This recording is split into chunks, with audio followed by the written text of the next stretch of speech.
Springfontein as a whole, it's 600 hectares. So we've got 30 hectares planted on 600 hectare land. We don't have any other crop being produced on the farm except vines. Our long-term goal is to produce 50 hectares. We also just recently were registered as a unique ward in the Walker Bay area, which is called Springfontein Rim. Okay. And this Springfontein Rim is really demarcated around the areas with limestone soils. So if you look today, our vineyards are facing north. You know, everything that's been planted since 20 years ago is facing north, and it's very much on limestone. So we are looking, if you look, this is south, you can hear the ocean basically roaring.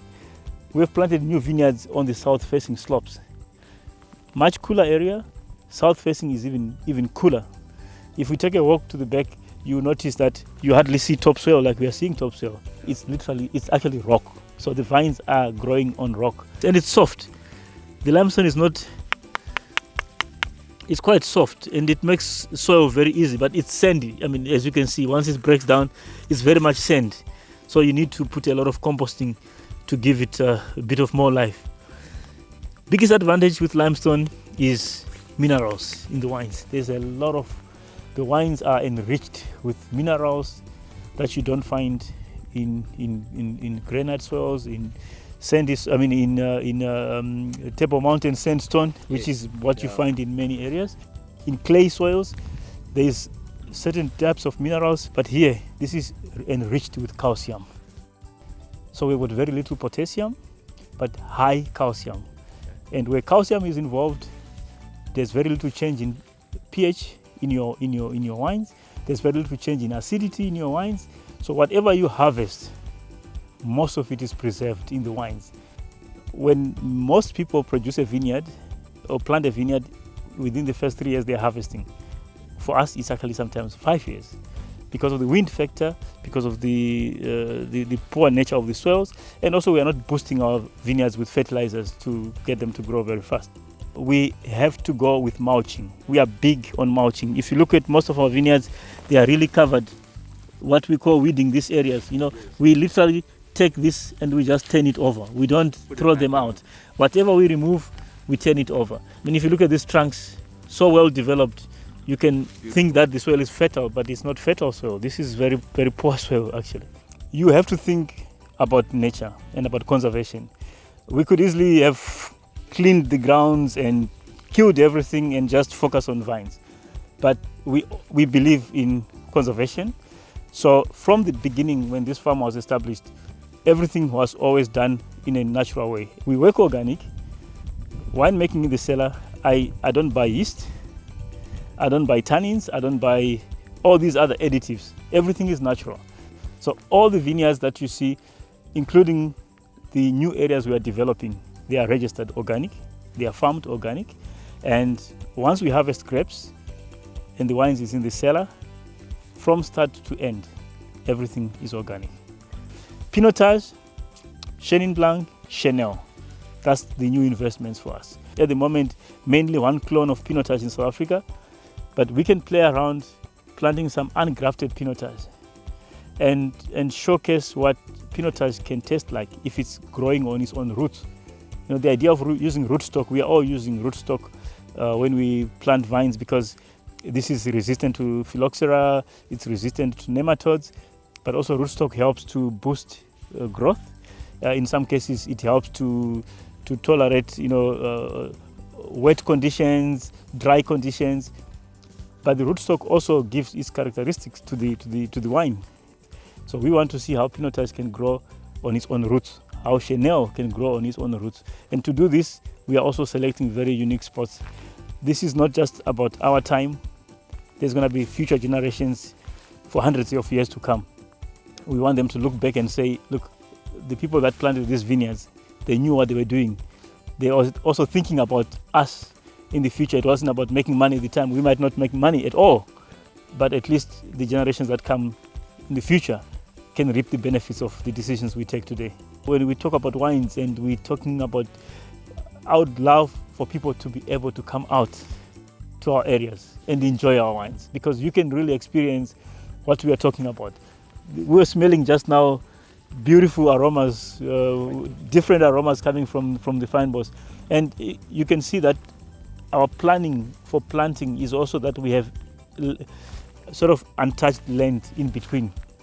This is for us very important, that we don't just demarcate huge area of say 100 hectares just for vines.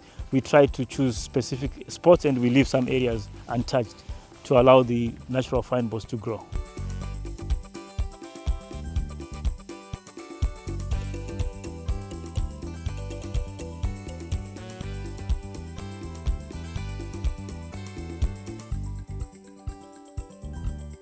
What we are creating here at Springfontein is a story which started off in '96 with Dr. Joost buying this farm, and he has involved us to be part of this family. When I think about Dr. Joost Weber, I think we share the same sentiments. He's a visionary. He's somebody that is very passionate about wine. He's very passionate about friendships. He's very passionate about family. And he's also very passionate about nature. He always believed when he was still in school that one day he was going to own a chateau. He always knew that. But he didn't know where he was going to have a chateau. It could have been in Italy, it could have been in Germany, it could have been in France. By chance, he came across an advert in a decanter wine magazine, sitting at Heathrow Airport in London. Potential vineyard for sale. And it was this farm. There was nothing on it, and he read about the little bit of information about the limestone, and he remembered that limestone is something very unique and very rare in winelands. And at that time, he was already also buying wines from South Africa, and he also knew he had never ever come across a wine which had been grown on limestone soil. So this kind of caught his attention. There is something about this place that made him feel like he is home. He felt at home. It was his first time ever to come to South Africa. He had never been to South Africa. And he just felt at home. He has got his son, Emil, who is Jonathan, and Amelie, Jill, both studying at university today, doing their masters, one in agriculture, other one in engineering. Both kids, when I see them, they are a true reflection of their father. Also very much in nature, very gentle people. I applied for a job which was advertised. They were looking for a winemaker, general manager at the time. And I went through a series of interviews, but there was something special. There was a connection. And already Hildegard, who is my wife, our involvement here is we don't see ourselves, and with Dr. Joost, we don't see ourselves as employees of Springfontein. Every decision, no matter how small you can think it is, we always consulting with each other, because at the end of the day, we are all also ambassadors of Springfontein. We are ambassadors of South African wine.